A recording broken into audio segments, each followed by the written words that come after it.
యెషయా గ్రంథం 51వ అధ్యాయం, ఇది కూడా ముగించేస్తాను చెప్పేసి. యెషయా గ్రంథం 51వ అధ్యాయం 3వ వచనం. యెషయా గ్రంథం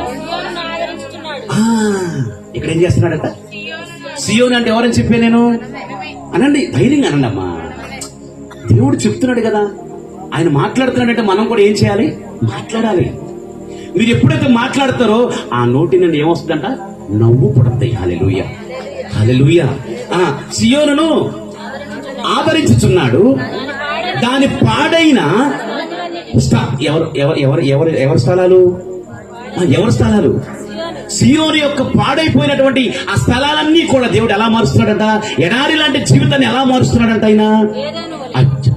ఎలా మారుస్తున్నాడంట? సియోను యొక్క పాడైపోయిన స్థలాల్ని, లేదంటే మన యొక్క పరిస్థితిని, లేదంటే మనం చెప్పుకోలేనటువంటి బాధని, ఏదైనా కానివ్వండి, వాటన్నిటిని ఎలా మారుస్తున్నాడంట ఆయన? ఏదేను వలవరమ. ఎంతమంది కావాలి చెప్పండి? యేసయ్యా నా గృహాన్ని ఏదేను లాగా మార్చేసాయనండి. అక్కడ ఏముంటో తెలుసా? చదువులు ఒకసారి కింద. ఏదేనువులు మార్చుచున్నాడు, దాని ఎడారి భూములు యెహోవా తోట వలె ఉన్నాయంట. హల్లెలూయా. ఆనంద సంతోషములను, కృతజ్ఞతా స్తుతి, సంగీత గానము. ఇది రక్షణ యొక్క ఎండింగ్ పాయింట్. ఏంటిది?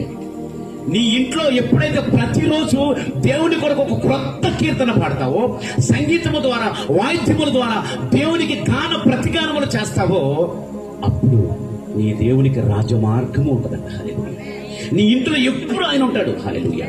ఇక రోదన ధ్వని గాని, విలాప ధ్వని గాని, బలాత్కారం అనే మాట గాని, పాడనే మాట గాని, వీటి ఎక్కడ కూడా అవకాశం ఉండదు. దీనికి మీరు ఏం చేయాలి? రక్షణ మీరు పరిశీలన చేయాలి. పరిశీలన చేయాలి.